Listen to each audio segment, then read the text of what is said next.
Spectroscopy of organic compounds. So first of all, the definition of spectroscopy is it is the branch of science that deals with the study of interaction of matter with light, or it is the branch of science that deals with the study of interaction of electromagnetic radiation with matter. The principle behind this spectroscopy is based on the measurement of spectrum of a sample containing atoms or molecules. Spectrum is a graph of intensity of absorbed or emitted radiation by sample versus frequency or wavelength. Spectrophotometer is an instrument designed to measure the spectrum of a compound.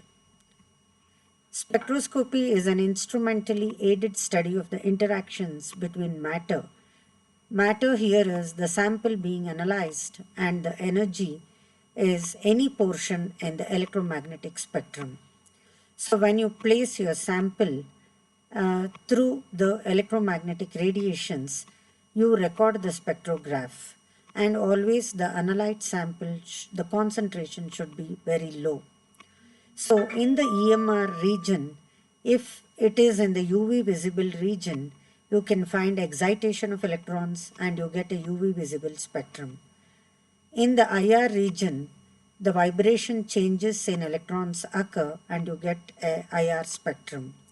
And in the radio frequency region, there will be spin rotational changes in the molecules and you can record an NMR spectrum.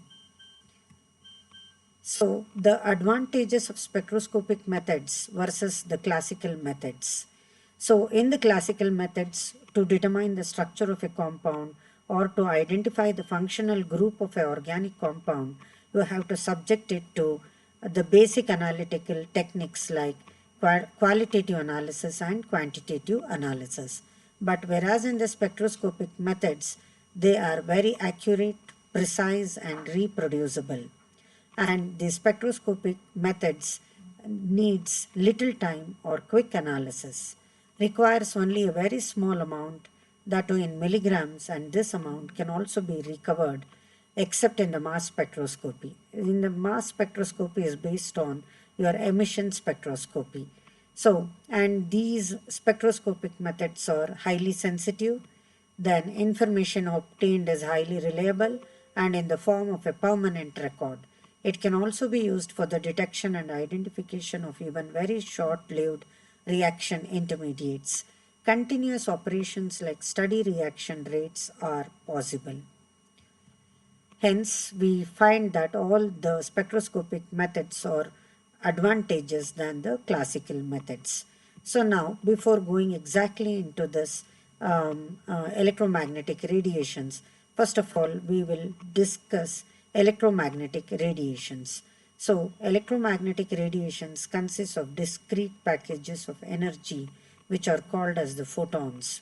Since they have both the matter operates in both the electrical as well as the magnetic field, it is called as the electromagnetic radiation. So a photon consists of an oscillating electric field E and an oscillating magnetic field M, which are perpendicular to each other.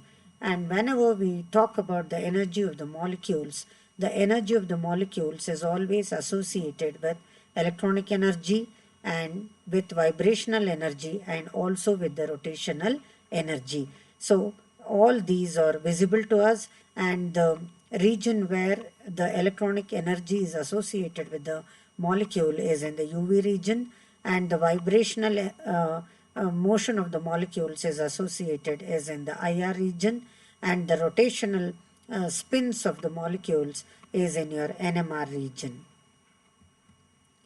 So this is an example where the magnetic field and the electric field are perpendicular to each other, and you have kept the source there, and that will give you the direction, and it will be recorded on a spectrograph. So this is the electromagnetic spectrum what we have.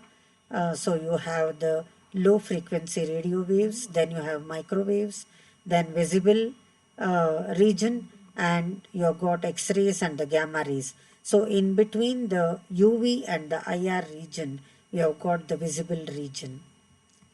This is also an electromagnetic spectrum which gives you the frequency in hertz and the wavelength of the wave in the terms of its wavelength, that is in the meters. Then the principles of spectroscopy, as I told you, two classifications of spectroscopy. One is absorption spectroscopy, an analytical technique which concerns with the measurement of absorption of electromagnetic radiation. So wherever absorption is involved, then it is called as absorption spectroscopy. Like examples is your UV spectroscopy, visible spectroscopy, and IR spectroscopy. Then this ultraviolet spectroscopy involves the measurement of absorption of radiations by the substance in UV and visible regions. So your UV region, according to the electromagnetic spectrum, extends from 200 to 400 nanometer, while the visible region extends from 400 to 800 nanometer. So your entire UV visible region is from 200 to 800 nanometers. So again, once the promotion of electrons to the higher energy state due to the absorption of energy in the UV visible region and the absorption of UV radiation by molecules is dependent upon the electronic structure of the molecule. So ultraviolet spectrum is called as the electronic spectrum. Measurement of light absorbed at each wavelength gives the structure of the compound. So these are the electronic transitions which are there in the structure of the atom, or in the, that is, you have got sigma electronic transitions, that is the bonding transitions, then the pi electronic transitions, which is also a bonding. That means you have got sigma electrons, pi electrons, and non-bonding electrons. Then you have got anti-bonding orbitals, that is your sigma star and the pi star. So these are the various electronic transitions, and when you write these transitions, that is depending upon their energy, you get sigma to sigma star transition, pi to pi star transitions, and n to sigma star transitions, and n to pi star transitions. All these transitions are there, and there are another two transitions which are called as the forbidden transitions. So the possible electronic transitions are your sigma to sigma star, pi to pi star, n to sigma star, n to the pi star, sigma to the pi star, pi to the sigma star. So now what exactly do you mean? The electrons from the orbital, that is the sigma electrons, is excited to the corresponding anti-bonding orbital, that is the sigma star. So this, the energy required is very large for this transition. So this is observed only in saturated compounds, that is your alkenes, or what we call it as the paraffins, and they show absorbance maxima at 125 nanometers only. So the next transition is N to sigma star transition. So as I told you, the saturated compounds containing atoms with lone pair of electrons like oxygen, nitrogen, sulfur, and halogens are capable of N to the sigma star transition. These transitions usually require less energy than your sigma to sigma star transitions.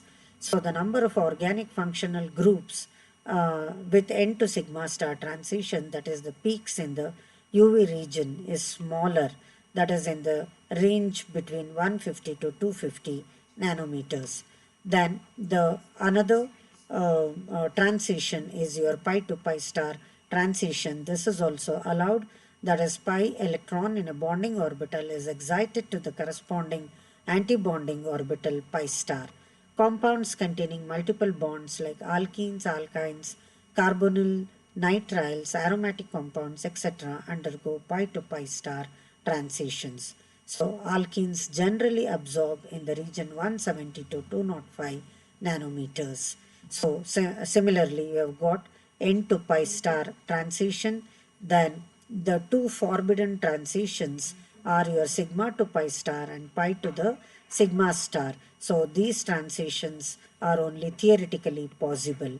So with all these electronic transitions, in the UV region, the absorption is only between 200 to 400 nanometers, and this spectrum is of only a few broad of bands of absorption.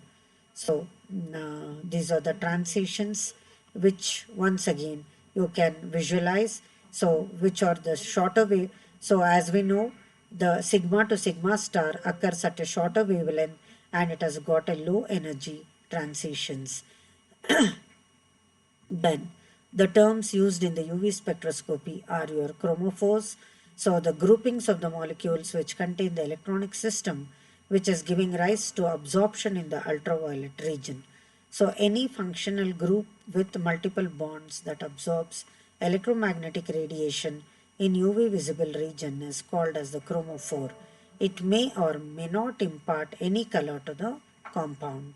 So the chromophore, now the acetone, it has the functional group is C double bond O.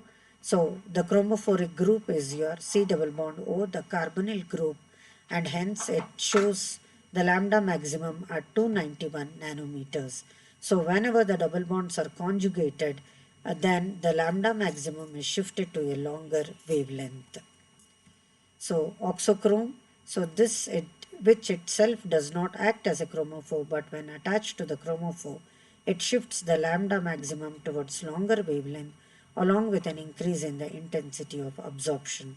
So there are saturated groups with non-bonded electrons which on attachment to a chromophore alters both the wavelength and intensity of absorption.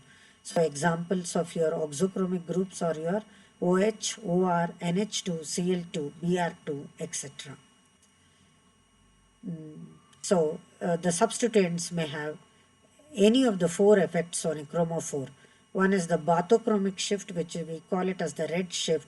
That is a shift to the longer wavelength, but it has got a lower energy. And hypsochromic shift is the blue shift with a shift to a shorter wavelength, which has got higher energy. Always the energy is inversely proportional to the it is proportional to the wavelength but inversely proportional to the wave number. So then hypsochromic effect is nothing but an increase in the intensity, and your hypochromic effect is the decrease in the intensity. So this is the red shift or the bathochromic shift. So example benzene.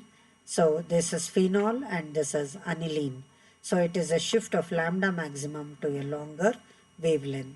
So then blue shift of lambda maximum to shorter wavelength. So now the applications of UV visible spectroscopy is one is on the effect of conjugation. So then you have got simple examples of UV spectra of 1,3-butadiene. You can see the maximum absorption at this particular wavelength, that is 217 nanometer. Then for benzene, it is around 255 nanometers. For lycopene, which is a pigment present in the tomatoes and which contains 13 conjugated double bonds, it will show 4 peaks, one at 363 lambda, then 443, 471 and 502.